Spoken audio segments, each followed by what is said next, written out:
ஆண்டவர் இயேசு கிறிஸ்துவில் அன்பு நிறைந்த சகோதரர்களே, சகோதரிகளே, நம்முடைய ஞானத்தந்தை தூய சவேரியாருடைய அன்பிலும் அரவணைப்பிலும் வழிகாட்டுதலிலும் வாழ்ந்து வருகிற அன்பு நிறைந்த பிள்ளைகளே, உங்கள் அனைவருக்கும் இயேசுவின் இனிய நாமத்தில் அன்பு கலந்த வணக்கத்தையும் வாழ்த்துக்களையும் தெரிவித்துக் கொள்வதிலே மகிழ்ச்சி அடைகிறேன். இந்த உயிர்ப்பு காலம் அல்லது பாஸ்கா காலத்தினுடைய 5வது வாரத்தில் நாம் பயணிக்கிறோம். இறைவனுடைய பேரன்பையும் அவருடைய அளவற்ற இரக்கத்தையும் இந்த நாட்களில் நாம் அதிகமாக உணர்ந்து வருகிறோம். அன்பார்ந்தவர்களே, இந்த நாளினுடைய வாசகங்கள் நமக்கு வெளிப்படுத்துகிற வாழ்க்கைக்கான செய்திகள் என்ன என்பதனை தியானிக்க உங்கள் அனைவரையும் அன்போடு கூட அழைக்கின்றேன். நம்முடைய வாழ்க்கையில் தொடங்கப்படுவது போல, தொடங்கப்பட்ட காலம் போல எந்த ஒரு நிகழ்வும் தொடர்ச்சியாக அமைவதில்லை. ஒரு நிறுவனம் தொடங்கப்படுகிற போது அது எப்படி செயல்படுகிறது என்பதை நாம் பார்க்கலாம். ஆனால் காலப்போக்கில் தொடங்கப்பட்ட காலத்தில் அது எவ்வளவு உறுதியாக இருந்ததோ அதுபோலவே தொடர்ச்சியாக இருக்கிறதா என்று பார்த்தோம் என்றால் கொஞ்சம் கொஞ்சமாக தேய்ந்து வந்திருக்கலாம். வாழ்க்கையில் எல்லா நிகழ்வுகளும் அப்படித்தான் இருக்கிறது. திருமணம் முடிக்கிறோம், திருமண வாழ்க்கையினுடைய தொடக்கம் போலவே திருமணம் முடித்து 10 ஆண்டுகள், 15 ஆண்டுகள், 20 ஆண்டுகள் கடந்த பிறகும் அந்த புரிதலும் அன்பும் தொடர்ச்சியாக இருக்கிறதா என்று பார்த்தோம் என்று சொன்னால் நம்முடைய வாழ்க்கையில் அதுவும் ஒரு பெரிய தொய்வாகத்தான் தோன்றுகிறது. எல்லாருடைய வாழ்க்கையும் அப்படி இருக்கிறது என்று சொல்லிவிட முடியாது. பெரும்பாலானவர்களுடைய வாழ்க்கை தொடங்கப்பட்டது போலவே எப்போதும் இருப்பதில்லை. பள்ளி தொடங்கிய நாளில் பள்ளிக்கு போகிற அந்த வேகம், அந்த ஆர்வம், ஈடுபாடு ஒவ்வொரு மாதத்திலும் தொடர்ச்சியாக இருக்கிறதா என்று பார்த்தோம் என்றால் கொஞ்சம் இடையில லீவு அதிகமாக விட்டால் ரொம்ப நல்லா இருக்கும் என்று தான் மனம் சொல்லுகிறது. என் அன்பார்ந்த சகோதர சகோதரிகளே, அதுபோலவே வாழ்க்கையினுடைய எல்லா நிகழ்வுகளையும் எடுத்துக்கொள்ளலாம். இந்த நாளில் இறைவார்த்தை அப்படி ஒரு செய்தியை நமக்கு சொல்கிறது. திருத்துதர்களுடைய வாழ்க்கை, ஆதி கிறிஸ்தவருடைய வாழ்க்கை தொடங்கியது போலவே எப்போதும் தொடர்ச்சியாக பயணித்ததா என்று பார்த்தோம் என்று சொன்னால் ஒரு பெரிய கேள்வியாக இருக்கிறது. அவர்கள் தொடங்கிய அந்த காலகட்டத்தில் வாழ்க்கை எப்படி இருந்தது என்று சொன்னால் ஒரே உள்ளமும் ஒரே உயிரும் உடையவர்களாக இருந்தார்களாம். நாமே வியக்கிற அளவுக்கு அவருடைய வாழ்க்கை இருந்தது. கணவன் மனைவி வாழுகிற அந்த வாழ்க்கையைத்தான் ஒரே உள்ளமும் ஒரே உயிரும் என்று நாம் சொல்வது உண்டு. ஆனால் ஆதி பெற்றோருடைய அல்லது ஆதி கிறிஸ்தவர்களுடைய வாழ்க்கை முறையே எப்படி இருந்தது என்று சொன்னால் அவர்கள் ஒரே உள்ளமும் ஒரே உயிருமாய் இருந்தார்கள். ஒரு குடும்பம் அல்ல, குடும்பங்களாக சேர்ந்து வாழுகிறவர்கள் கூட ஒரே உள்ளமும் ஒரே உயிருமாய் இருந்தார்கள். ஆனால் அன்பார்ந்த சகோதர சகோதரிகளே, இப்படியே போகிற இந்த பயணத்தில் இடையில் சிக்கல் வருமா வராதா என்று பார்த்தோம் என்று சொன்னால் தொடக்க காலத்தில் நிறைய சிக்கல்கள் வந்திருக்கிறது. திருமணம் முடித்திருக்கக்கூடிய வாழ்க்கை தொடங்கியது போல இல்லை, பின்னால் சிக்கல் வந்திருக்கிறது. தொடங்கிய நிறுவனம் தொடங்கியது போலவே இல்லை, பின்னால் சிக்கல் வந்திருக்கிறது. ஆனால் அதை எப்படி சரி செய்தார்கள், அதை எப்படி சரி செய்தார்கள் என்பதுதான் திருமணம் முடித்திருக்கக்கூடியவர்களுக்கும் வாழ்க்கையில் ஏதாவது ஒரு தொழிலை தொடங்கி இருக்கிற அனைவருக்குமே ஒரு பெரிய உதாரணமாக இந்த நாளினுடைய முதல் வாசகம் அழைப்பு தருகிறது. அன்பார்ந்தவர்களே, இதே முதல் வாசகத்தில் ஒரு கேள்வி எழுகிறது. என்னவென்று சொன்னால், கிரேக்க மொழி பேசுவோர் தங்களுடைய கைம்பெண்கள் அன்றாட பந்தியில் முறையாக கவனிக்கப்படவில்லை என்று எபிரேய மொழி பேசுவோருக்கு எதிராக முணுமுணுத்தனர் என்கிற ஒரு பேச்சு வருகிறது. எபிரேய மொழி பேசுகிறவர்கள் யூதர்கள் மட்டும்தான் கிறிஸ்தவர்களாக இருந்த காலம் கடந்து எல்லாருக்கும் நற்செய்தி அறிவிக்கப்படுகிறது. தூய பவுல் வழியாக நற்செய்தி பல இடங்களுக்கு பரவுகிறது. அப்படி கிரேக்கம் பேசுகிற மக்களும் இயேசுவை ஏற்றுக்கொள்கிறார்கள். அப்படி ஏற்றுக்கொள்கிற போது இரண்டு இனங்கள், வெவ்வேறு இனங்கள், வெவ்வேறு மொழி பேசுவோர் ஒன்றாக சேர்ந்து ஒரே ஆண்டவரை வழிபாடு செய்ய முற்படுகிற போது அங்கே நிச்சயமான குழப்பங்கள், பிரச்சனைகள் வரத்தான் செய்கிறார். அன்பார்ந்தவர்களே, அப்படிப்பட்ட ஒரு பிரச்சனை பந்தியில் அமர்கிற போது கிரேக்க மொழி பேசுவோர் என்ன செய்கிறார்கள்? எங்களை சரியாக கவனிக்கவில்லை, எங்கள் கைம்பெண்களை சரியாக கவனிக்கவில்லை என்ற ஒரு குழப்பம், ஒரு முணுமுணுப்பு வருகிறது. இப்படிப்பட்ட ஒரு சூழ்நிலையில் என் அன்பார்ந்தவர்களே, திருத்தூதர்கள் முன்னெடுத்த இரண்டு தீர்வுகள் தான் இன்றைக்கு நம் எல்லாருக்குமான பதிலாக வைக்கப்படுகிறது. உங்களுடைய வாழ்க்கையில் நீங்கள் தொடங்கி இருக்கக்கூடிய தொழிலாக இருக்கலாம், நீங்கள் தொடங்கி இருக்கக்கூடிய வாழ்வாக இருக்கலாம், திருமண வாழ்க்கையாக இருக்கலாம், அவை எல்லாவற்றுக்கும் இத மாதிரியான ஒரு தீர்வை நாம் ஆண்டவருடைய வார்த்தையின் அடிப்படையில் தேர்ந்தெடுக்க வேண்டும் என்கிற அழைப்பினை திருத்தூதர்கள் நமக்கு தருகிறார்கள். இதை பாருங்கள், திருத்தூதர்கள் மக்கள் எல்லாரையும் கூட்டி வைத்து கொண்டு அவர்களிடத்திலே பேசுகிறார்கள். நாங்கள் பந்தி பரிமாறிக்கொண்டிருப்பது எங்களுடைய வேலை அல்ல என்று அவர்கள் சொல்கிறார்கள். அவர்கள் சொல்லுகிற ஒரு வசனம் என்னவென்று சொன்னால், திருத்தூதர் பணிகள் 6வது அதிகாரம் 4வது வசனத்தை வாசித்து பாருங்கள். அதில் திருத்தூதர்கள் சொல்லுகிறார்கள், நாங்களோ இறைவேண்டலிலும் இறைவார்த்தை பணியிலும் உறுதியாய் நிலைத்து நிற்போம் என்று சொல்கிறார். நாங்கள் இந்த மாதிரியான பணிகளில் ஈடுபட போகிறோம், இதிலே உறுதியாக இருக்க போகிறோம். அதுதான் மிக முக்கியமானது. அன்பார்ந்தவர்களே, உடல் ஒன்றுதான், ஆனால் உறுப்புகள் பலவாக இருக்கிறது. தூய பவுலடியார் கொரிந்தியருக்கு எழுதுகிற முதல் திருமுகம் 12வது அதிகாரத்திலே தூய ஆவியார் அருளுகிற கொடை என்கிற தலைப்பிலும் உடலும் உறுப்புகளும் என்கிற தலைப்பிலும் மிக அற்புதமான செய்தியை நமக்கு தருகிறார். உடல் ஒன்றுதான், உறுப்புகள் பலவாக இருக்கிறது.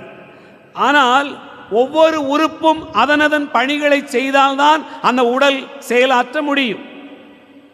ஒரு உறுப்பு நான் இந்த வேலையை செய்ய முடியாது, எனக்கு மதிப்பில்லாமல் போய்விட்டது என்று சொல்லும் என்று சொன்னால் அந்த உடல் செயல்படவே முடியாது. அதனதன் பணிகளை அது சரிவர செய்ய வேண்டியிருக்கிறது.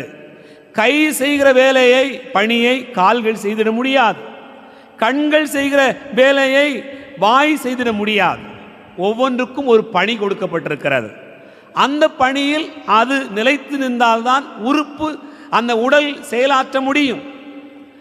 இல்லை இல்லை, நான் அவர்களைப் போல் இருப்பேன், இவர்களைப் போல் இருப்பேன் என்று சொல்லும் என்று சொன்னால் அங்கே உடல் செயலற்றதாய் போய்விடுகிறது, வலுவற்றதாய் போய்விடுகிறது. ஆகவேதான் தூய பவுல் உடல் ஒன்றுதான், உறுப்புகள் பல, ஒவ்வொரு உறுப்பும் அதனதன் பணிகளை சரிவர செய்ய வேண்டும் என்கிற அழைப்பினை தருகிறார். ஆகவேதான் திருத்தூதர்கள் சொல்கிறார்கள், நாங்களோ இறைவேண்டலிலும் இறைவார்த்தை பணியிலும் நிலைத்து நிற்போம். நாங்கள் பந்தி பரிமாறுகிற அந்த பணியில் ஈடுபட்டால் இந்த பணி தடைபட்டு போகும் என்று அவர்கள் சொல்கிறார்கள். உறுதியாயிருத்தல், நாங்கள் நிலைத்திருப்போம் என்று சொல்கிற அந்த வார்த்தை மிக முக்கியமானது. அன்பார்ந்தவர்களே, எனக்கு தெரிந்த ஒரு நண்பர் உண்டு. அவர் என்னை சந்திக்கிற போதெல்லாம், நீ தான் சாமியார் ஆகிட்டு எனக்கு ஒரு வேலை போட்டு கொடு அப்படின்னு சொல்லுவார். நான் சொல்லுவேன், நான் எப்படிப்பா வேலை போட்டு கொடுக்கறது? அதுதான் மறை மாவட்டத்தில் கேட்டால் வேலை கொடுப்பாங்களா? சாமியாருக்கெல்லாம் வேலை கொடுத்துருவாங்க. நீ எனக்கு நண்பன் தானே, எனக்கு அந்த வேலையை வாங்கி கொடு அப்படின்னு சொல்லுவார். நான் எப்படி வேலை வாங்கி கொடுக்கறது? அவர்கிட்ட திரும்ப சொன்னாலும் அதே மாதிரி சொல்லிக்கிட்டே இருந்தார். அப்போ நான் கேட்டேன், நீ என்னெல்லாம் வேலை பார்ப்ப, எவ்வளவு திறமையான ஆள், நீ ஏன் இப்படி கேட்குற? எனக்கு தெரியும் அவர் என்னென்ன வேலை பார்த்தாருன்னு சொன்னால் பார்க்காத வேலையே இல்லை. ஐஸ்கிரீம் வியாபாரம் பார்த்துருப்பார், சவு மிட்டாய் வேலை பார்த்துருப்பார், அப்புறம் இந்த வியாபாரம்லாம் போக துணி வியாபாரம், பாத்திர வியாபாரம், ஊர் ஊராக போகிறது, இந்த மாதிரி வேலையெல்லாம் நிறைய பார்த்துக்கிட்டே இருப்பார். அப்போது நான் கேட்டேன், ஒரு இன்னைக்கு உள்ள சூழ்நிலைக்கு ஒரு ஆள் ஒரு வேலை மட்டும் தெரிஞ்சிருந்தால் போதாது, நிறைய வேலை தெரிஞ்சிருந்தா தான் இன்றைக்கி வாழ்க்கையை வாழ முடியும்.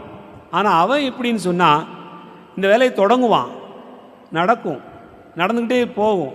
திடீர்னு இந்த வேலை எனக்கு சரியில்லை, அதில் ஒரு 10,000 ரூபா நொடி, ஒரு 20,000 ரூபா நட்டம், இன்னொரு தொழில், அடுத்த தொழில், அப்படி மாற்றி மாற்றி போய் போய் கடைசி எல்லா வேலையும் போய் கடன் மேலே கடன், சுமை மேலே சுமையாக மாறி போச்சு.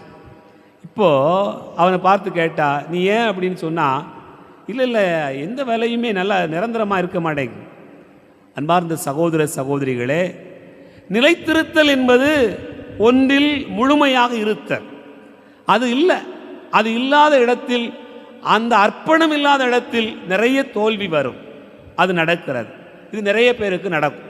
நிறைய பேருடைய வாழ்க்கையில் நாம் பார்த்தோம் என்று சொன்னால் இந்த மாதிரியான ஒரு பின்னடைவு ஏற்படத்தான் செய்கிறார். காரணம் என்னவென்று சொன்னால், அவனை போலவே நானும் தொழில் தொடங்கி முன்னேறிடணும் அப்படின்னு நினைக்கிற ஒரு மனம் இருக்கிறது. ஆனால் உனக்கு அந்த தொழிலை பற்றி தெரியுமா, அதை பற்றி உனக்கு தெரியுமா? தெரியாது.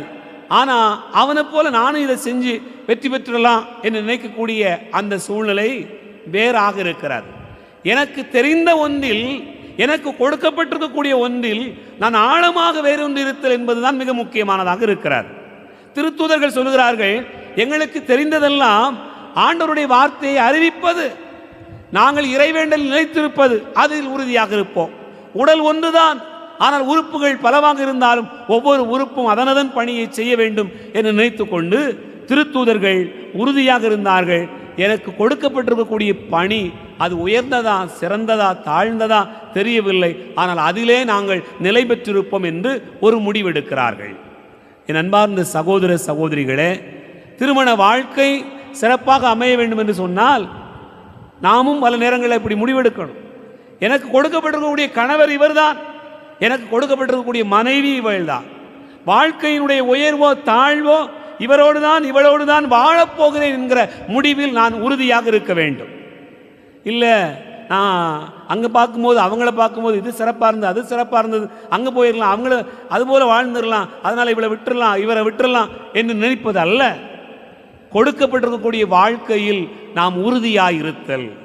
நாங்களோ இறைவேண்டலிலும் நற்செய்தி அறிவிப்பிலும் உறுதியாக இருப்போம் என்று அவர்கள் எடுத்த அதுபோல ஒரு முடிவை நம்முடைய வாழ்க்கையினுடைய எல்லா சூழ்நிலைகளிலும் நாம் ஆழமாக பதிப்பது என்பது முதல் செய்தியாக பார்க்கிறோம். இரண்டாவதாக, திருத்தூதர்கள் என்ன செய்தார்கள் என்று சொன்னால், நாங்கள் இந்த பணிகளை செய்து கொண்டிருக்க முடியாது, ஆகவே உங்களிலே ஒரு சிலரை நாம் தேர்ந்தெடுப்போம். அதாவது உங்களிடத்திலிருந்து நற்சான்று பெற்றவர்களும் தூய ஆவி அருளும் வல்லமையும் ஞானமும் நிறைந்தவர்களுமான 7 நாம் தேர்ந்தெடுப்போம் என்று திருத்தொண்டர்களை அவர்கள் தேர்ந்தெடுப்பதை நாம் விவிலியத்திலே பார்க்கிறோம். ஆகவே பணிகளை அவர்கள் பகிர்ந்து கொடுத்தார்கள். அதுதான் மிக முக்கியமானது. ஒரு பிரச்சனை வருகிறது, ஒரு நிறுவனத்திலோ நம்முடைய வீட்டிலோ ஒரு குழப்பம் வருகிறது என்று சொன்னால் பணிகளை பகிர்ந்து கொடுத்தல் என்பது மிக முக்கியமானது. எல்லா வேலையும் நான் தான் பார்க்குறேன், எல்லா வேலையும் நான் தான் பார்க்குறேன் என்பது அல்ல. எல்லா வேலைகளையும் எனக்கு தெரிந்திருந்தாலும் கூட எல்லா பணிகளையும் மற்றவர்களுக்கும் கொடுப்பது. அப்போ தான் நாம் ஒரு இடத்துக்கு புறப்படுனா வர முடியும். அம்மாவே தான் எல்லா வேலையும் பார்க்கணும். வீட்டில் துணி துவைக்கணுமா, வீடு பெருக்கணுமா, சாப்பாடு செய்யணுமா, எல்லா வேலையும் தாய் தான் பார்ப்பார். அவ்வளோ வேலையும் பார்த்து கணவரோடு சேர்ந்து பிள்ளைகளோடு சேர்ந்து வெளியே கிளம்பும்போது கிளம்பணும். ஆனால் பிள்ளை அப்படியே உட்காந்துருப்பா, வீடு பெருக்க மாட்டா, துணி துவைக்க மாட்டா, ஒரு வேலை செய்ய மாட்டா, என்னமும் செய்ய மாட்டாங்க, சும்மாவே உட்காந்துருக்கும். ஆனால் அம்மா எல்லா வேலையும் செஞ்சு முடித்த பிறகு அவங்க என்ன சொல்லுவாங்க, எனக்கு உடம்புக்கு முடியல, கை கால் வலியாக இருக்குது, இங்கே பாருங்கள் நான் தான் எல்லா வேலையும் போட்டு செஞ்சுட்டு கிடக்கேன். அதுதான் நடக்கும். பணி பகிர்வு இல்லாத குடும்பங்கள் ஆண்டவரை அறியாத குடும்பங்கள். நீங்கள் யோசித்து பாருங்கள், ஏன் பிள்ளைகள் கோயிலுக்கு வர முடிய மாட்டேங்குது, அல்லது ஏன் ஒரு சில குடும்பத்தில் அவர்கள் ஆலயத்துக்கு வர முடியாமல் இருக்கிறார்கள் என்று சொன்னால் பணிகளை பகிர்ந்து கொடுப்பதற்கு தயாராக இல்லை, பகிர்ந்து கொள்வதற்கு தயாராக இல்லை. நம்ம பணிகளை கொடுத்தா கூட பிள்ளைகளை ஏற்றுக்கொள்வதற்கு தயாராக இல்லை. எல்லாரும் சேர்ந்து நீ அந்த வேலையை பாரு, நீ இந்த வேலையை பாரு, ஒரு ஆள் கடைக்கு போயிட்டு வா, ஒரு ஆள் இந்த வேலையை பார்த்துரு, இந்த வேலையை செஞ்சு முடிச்சிரு, வாங்க 7:30 பூசை சரியாக போய் சேர்ந்துருவோம் அப்படின்னு நினைக்கணுமா, நினைக்கக்கூடாதா? அது நினைத்தால்தான், பணிகளை பகிர்ந்தால்தான் ஆண்டவரை தேடுகிற ஆர்வமே வரும். இல்லை என்று சொன்னால் எப்படி இருக்கும்? என் அன்பார்ந்த சகோதர சகோதரிகளே, திருத்தூதர்களே பந்தியில் பரிமாறிக்கொண்டிருப்பார்கள், திருத்தூதர்களே போதிக்க வேண்டும் என்று சொன்னால் பந்தியில் பரிமாறுவதில் பிரச்சனைகள் வரும், சிக்கல்கள் வரும், சண்டைகள் வரும். அதை சரி செய்வதா, இங்கே நின்று போதித்துக் கொண்டிருப்பதா? எதை செய்வது? ஆகவேதான் தூய பவுல் சொல்கிறார், உடல் ஒன்றுதான், உறுப்புகள் பல. அந்த ஒரே உடலுக்கு அந்த ஒரே தாய் தான் எல்லா வேலையும் செய்யணும்னு சொன்னா எப்படி சாத்தியமாகும்? ஆகவே பணி பகிர்வு என்பது மிக முக்கியமானதாக இருக்கிறது.